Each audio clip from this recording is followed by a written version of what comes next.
Hey everyone, how's it going? It is Wednesday. Hopefully you guys have some Chromebooks and you're doing your thing here. We're loaded up on the course website, and today we're going to learn how to find the volume of a sphere. So we've done pyramids, prisms, and today's the last shape we'll find the volume of, and then we'll be moving on to surface area in a few days. So you guys have 4 warm-up problems.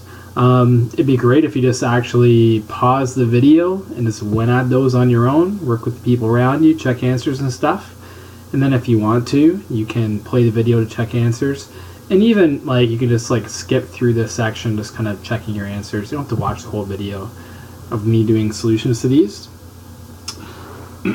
So if you've tried these, you've paused, you've tried them, you've played the video back, I'll get these done quickly as well. So we talked about yesterday, for any prism, we talked about Monday, volume is area of base times the height.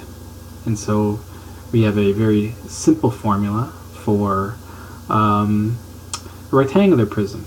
Because the area of the base is length times width, we can just use this very tidy little formula to find the volume of this prism. Length of 5, width of 5, height of 22, and you can hammer that into, I think it's 550, yep. So really nice and easy formula to work with, volume of a rectangular prism.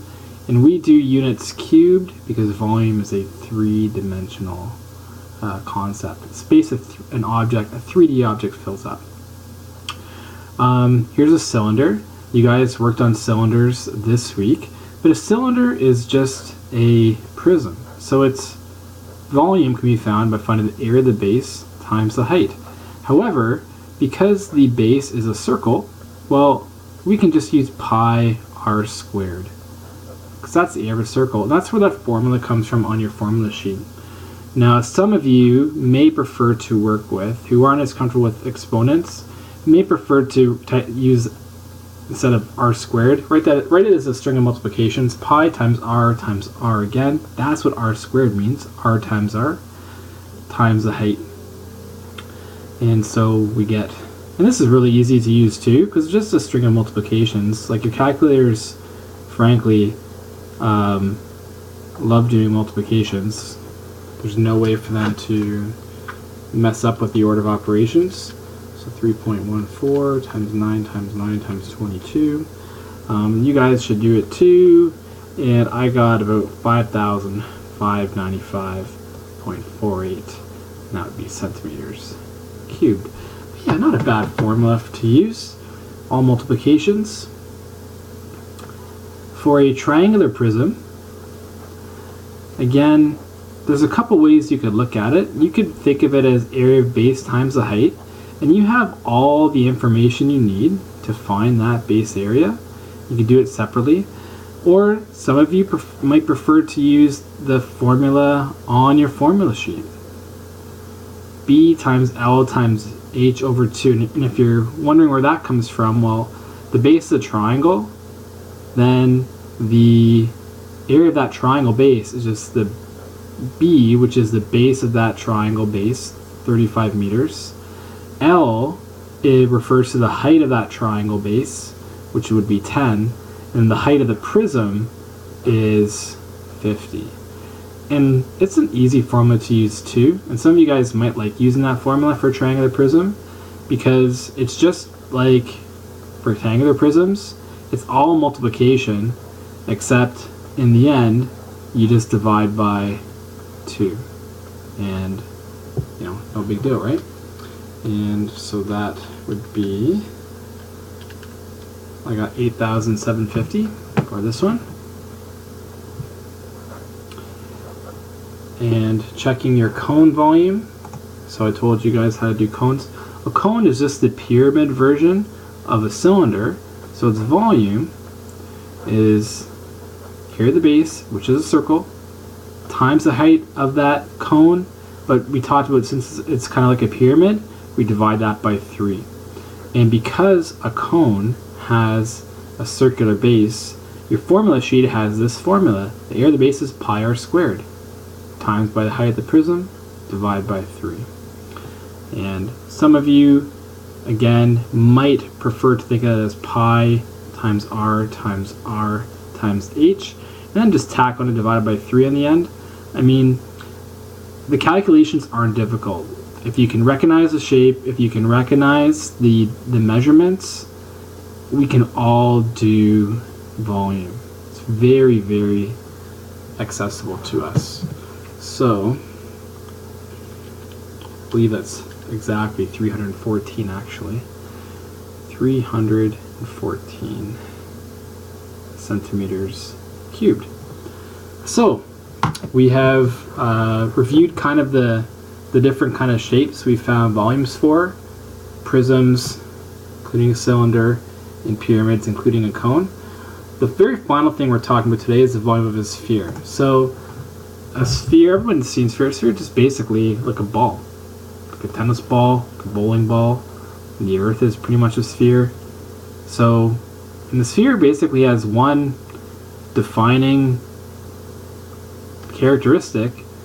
It's the radius, and that's all you need to describe a sphere. A sphere of radius 2 centimeters, like a ping pong, would be something like a ping pong ball. It's 2 centimeters all the way from the center to the outside, in all 3 dimensions. Our goal here is to I want to show you guys actually where this formula comes from, because you might have already peeked in your formula sheet and seen this kind of weird formula. I want to take a moment and actually show you where that comes from. So I want you guys to envision the following situation. And you're going to actually watch a little YouTube video that just kind of plays this out. But imagine taking a sphere that has the exact same like radius as the cylinder, and they're the exact same height as well. So the height of the cylinder and the height of the sphere, they match up exactly. And so that just means like the height of the sphere is just like the diameter of the circle. This will be important later. The height of the sphere is equal to 2 times its radius. But anyway, I just want you to think of for the moment, what fraction of the circle, what fraction of the cylinder does the sphere fill up? Like, is it going to fill up half of the cylinder? Will it fill up 3/4 of the cylinder? 2/3 of the cylinder? Like, what we're going to do is actually just watch a little video on showing that. This person actually does a clever thing where they fill a cylinder full of, or they fill a sphere full of water and like pour it into the cylinder and just see what fraction it fills up. So it's actually a pretty cool demonstration. I'm going to have you guys watch that now. You can pause this video. The second video on the course website is the demonstration. It's about 2 minutes long. Have a look, and we'll touch base in a couple of minutes.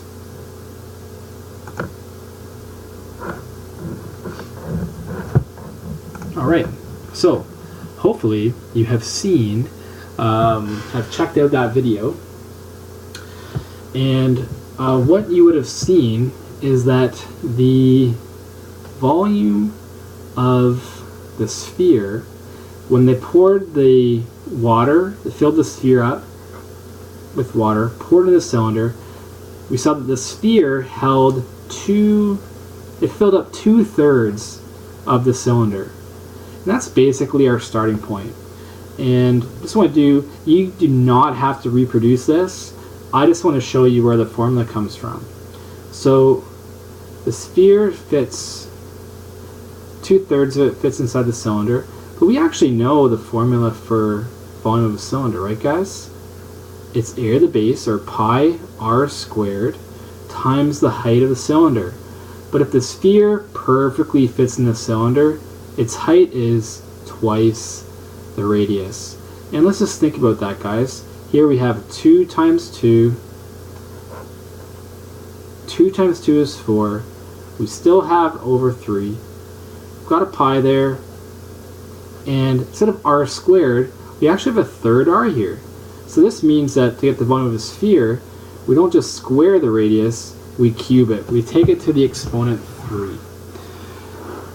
Another way of thinking about this formula is like this: 4 times pi times r cubed, all divided by 3. Or, and this will be very helpful to a lot of you, you can think of it this way. You can just do 4 times pi. Think of r cubed as just r times r times r. 3 r's in a row, and then divided by 3. And I think a lot of you will find this helpful to do. Maybe even want to write that on your formula sheet. And that's the volume of a sphere. I could have just told you the formula, and you could have just looked up in your sheet, but it's kind of fun sometimes to see where those formulas come from. Alright, now that we've actually looked at the formula, let's just try it in a few, and you guys are going to see it's really easy to work with. We can do volumes of spheres very, very quickly. So, you guys should do these too. So for our first guy, I'll do these in 2 ways. So for the first one, I'll use this version of the formula, which I like. It's nice and tidy. And here the radius of our sphere is just 5. It's all we need to find the volume of that sphere. So we do 4 times 3.14 times r cubed, so 5 to the power of 3, all over 3. Now, some of you are comfortable with your exponents and your calculators and finding exponent buttons. 5 to the power of 3 means 5 times 5 times 5. So that's equal to 125 if you work that out. And then we'll divide by 3. So some of you guys could put all that in at once. 4 times 125 divided by 3. So I got about 523.3, in this case, centimeters cubed. You should try that too. And now we do the second one by using this version, and I think this will help a lot of you guys. So let's use this version. So let's write it as 4, and this is the exact same formula, 4 times pi, but instead of r cubed, let's write r times r times r, because I think for some of us who aren't quite as comfortable with our calculators, or maybe with exponents, this is really easy to do. Like, we can all type this into calculators. So we have 4 times 3.14 times our radius of 30, not once, not twice, but 3 times r to the power of 3, r cubed, 30 times 30 times 30. And then divided by 3 on the very end. 4 times 3.14. And I got about 113,040. That's a very big number, but when you consider that this is square millimeters, and if you think of how small a millimeter is, and think of a cube, it's like a very small, tiny pebble almost, you know what I mean? So it's okay for a lot to have a high number of millimeters cubed, because a millimeter cubed is actually really tiny. So 2 different ways to think of the formula. Again, I think a lot of you guys will find this version to be most helpful. Finally, just to reinforce the connection from where the formula came from, think of a cylinder, and you guys can draw this too. It's not hard to draw a little cylinder. Here we have a cylinder, and it has a diameter of 10 meters and a height of 10 meters as well. So if we think about a sphere just fitting in to that cylinder, we're going to find its volume. And this is the key. I'm making you guys work a little bit for the radius here. If that sphere perfectly fits inside the cylinder, then its radius isn't 10. Its radius would be 5, right guys? It'd be half of that like diameter of the cylinder. And that's the only twist to this problem, if you want to call it a twist. Just for you guys to think about what the radius is. So we can finish it off. 4 pi r cubed divided by 3. Again, some of you may find it more helpful to write that as 4 times 3.14 times the radius, which is 5, 3 times. And finally, dividing by 3. Or if you'd like, you can write the divided by 3 on the end. I mean, there's so many ways to just express those multiplications and division, and they're all valid. So 4 times 3.14 times 5 cubed divided by 3. I think we actually did this calculation earlier with the radius of 5. So I got, again, 523.3. It would be meters cubed. So a very big sphere. Okay, so you guys have a bit of sphere practice to work on for today. And a lot of you guys probably have still assignments that need to be wrapped up. And if you think finding a sphere, the volume, you get it, done a few examples make sense, maybe you want to wrap all those things up. Otherwise, you have some sphere practice to work on.